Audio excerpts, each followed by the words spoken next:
సమాజంలో అందరూ స్వార్థపరులే అయ్యారు, మంచి వాళ్ళని వేల మీద లెక్క పెట్టొచ్చు అని అందరూ అనుకుంటారు. కానీ నన్ను అడిగితే సమాజంలో 100% ఒక్కరు కూడా వేల మీద లెక్క పెట్టి ఒక్కరిద్దరు కూడా స్వార్థం లేని వాళ్ళు ఉండరు. అందరూ కూడా ఎంతో కొంత స్వార్థం ఉంటుంది. నమ్మట్లేరు కదా. ఫర్ ఎగ్జాంపుల్, సమాజంలో నెంబర్ 1 బెస్ట్ ఫిలాంథ్రఫిస్ట్నే తీసుకోండి, సమాజ సేవ చేసే వాళ్ళని కూడా తీసుకోండి.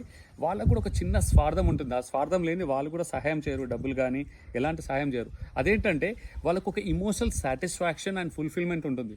వాళ్ళు ఏది సేవ చేసినప్పుడు, సహాయం చేసినప్పుడు దాన్ని మనం పక్కన పెట్టేస్తే వాళ్ళు కూడా సేవను ఆపేస్తారు. సో ఇంకా చెప్పాలంటే ప్రతి రిలేషన్షిప్ నా అనుకున్న వాళ్ళ దగ్గర, తల్లిదండ్రుల దగ్గర, తోబుట్టుల దగ్గర, భార్య భర్తల దగ్గర, లైఫ్ పార్ట్నర్స్ దగ్గర ఎక్కడికి వెళ్ళినా కొంచెం ఇమోషనల్ బాండింగ్ అనే స్వార్థం ఉంటుంది.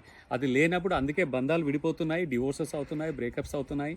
తల్లి తండ్రుల ఇద్దరి మధ్యలో అదే పిల్లలకు తల్లిదండ్రులకు గ్యాప్ పెరగడము, తోబుట్టులు మాట్లాడుకోవడం, ఇవన్నిటికీ కారణం ఎంతో కొంత స్వార్థం.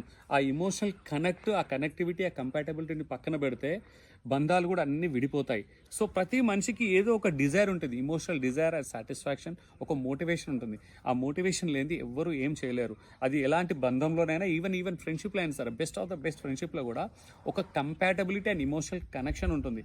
ఈ రెండు లేకుంటే మాత్రం బెస్ట్ ఫ్రెండ్స్ కూడా నిలబడరు, విడిపోతారు. స్వార్థం ఉండడం తప్ప అని అనుకుంటారు మీరు. లేదు, ముమ్మాటికి తప్పు కాదు. స్వార్థం అనేది బేసిక్ లైఫ్ సర్వైవల్ ఇన్స్టింక్ట్. ఉండాలి, స్వార్థం ఉండాలి, ఒక మీనింగ్ఫుల్ స్వార్థం ఉండాలి. స్వార్థానికి కూడా ఒక హెల్తీ బౌండరీ ఉండాలి, లక్ష్మణ రేఖలాగా. అలాగే ఎలాంటి బంధంలో అయినా giving and receiving, sharing and caring ఉన్నప్పుడే ఆ బంధం నిలబడుతుంది. సో అందులో ఇచ్చిపుచ్చుకోవడం అనేది ఉంటుంది. అది ఇమోషనల్గానే కావచ్చు, ఆర్థిక పరంగా ఫినాన్షియల్గానే కావచ్చు, సానుభూతే కావచ్చు. ఏదో రకంగా ఇవ్వడం తీసుకోవడం రెండు ఉన్నప్పుడే ఆ రిలేషన్షిప్ నిలబడుతుంది. లేదంటే ఎలాంటి రిలేషన్షిప్ కూడా నిలబడదు.